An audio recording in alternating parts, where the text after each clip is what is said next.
पीट नामक एक दुष्ट नारंगी बिल्ली लगातार उनके शहर को आतंकित करती है। उसकी एक योजना में एक परित्यक्त गोदाम को नष्ट करने के लिए बम लगाना शामिल है। प्रसिद्ध पुलिस अधिकारी नाइट और उसका कुत्ता ग्रेग बम को निष्क्रिय करने के लिए आते हैं, लेकिन नाइट गलत तार काट देता है और बम फट जाता है, जिससे नाइट का सिर और ग्रेग का शरीर गंभीर रूप से घायल हो जाता है।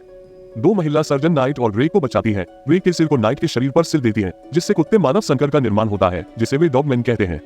डॉगमैन जल्दी ही पीट की बार-बार गिरफ्तारी के कारण प्रिय बन जाता है, जिससे दोनों के बीच तीखी प्रतिद्वंद्विता पैदा होती है। लेकिन नाइट के खोने और अपनी प्रेमिका एलिस के त्याग के कारण अकेला और उदास हो जाता है, जो उनका घर बेच देती है। वह एक टेनिस बॉल लेता है, जिससे वह मानव जीवन की अपनी एकमात्र स्मृति के रूप में खेलता था, और शहर के बाहरी इलाके में एक डॉग हाउस में चला जाता है। अपने सहायक को नौकरी से निकालने के बाद पीट अपने जैसा ही एक सहायक बनाने के लिए खुद का क्लोन बनाने का फैसला करता है। हालांकि यह उसकी एक मासूम बच्चे के रूप में एक प्रति बनाता है, जिसे बुरे कामों में कोई दिलचस्पी नहीं है, जिसे वह लिटिल पीट कहता है। पिटी फ्लिपी नामक एक दुष्ट टेलीकिनेटिक मछली की लाश चुराता है और उसे फिर से जीवित करने और डॉगमैन को हराने के लिए लिविंग स्प्रे का उपयोग करने की योजना बनाता है, लेकिन लिटिल पिटी हस्तक्षेप करता है। पिटी उसे शहर के बीच में एक कार्डबोर्ड बॉक्स में छोड़ने का फैसला करता है, जहां डॉगमैन उसे पाता है और उसे गोद लेने का फैसला करता है।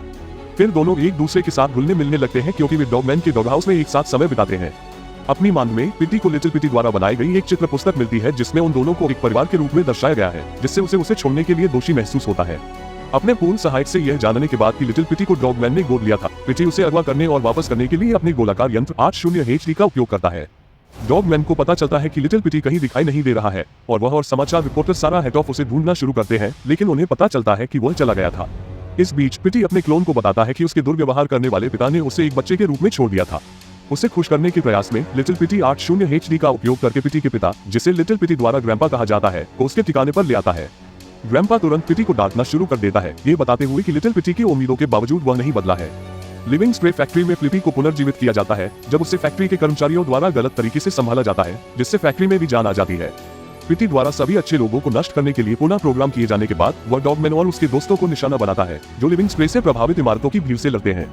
पश्चाताप से भरा पिटी अनिच्छा से डॉगमैन के साथ मिलकर काम करने का फैसला करता है। 80HD के अंदर लिटिल पिटी को खुद से बदल देता है। यह महसूस करते हुए कि उसके पुनर्जीवनकर्ता को छुड़ाया गया है, फ्लिपी उससे मारने के लिए एक सक्रिय ज्वालामुखी में गिराने का फैसला करता है, लेकिन लिटिल पिटी आता है और उसे एक कॉमिक बुक दिखाता है, जिसमें उन्हें दोस्त के रूप में दर्शाया गया है, जिससे वह अपने बुरे तरीकों को छोड़ देता है। डॉगमैन पिटी को लावा में गिरने से बचाने के लिए अपनी पुरानी टेनिस बॉल की बलि देता है और फ्लिपी को गिरफ्तार कर लिया जाता है। पिटी को उसके कामों के लिए एक परोपकारी व्यक्ति के रूप में माफ कर दिया जाता है, लेकिन परोपकारी व्यक्ति माने जाने से इनकार करते हुए वह और लिटिल पिटी अपने ठिकाने पर वापस लौटते हैं और पाते हैं कि दादाजी ने लिटिल पिटी की किताबों को छोड़कर सब कुछ ले लिया है।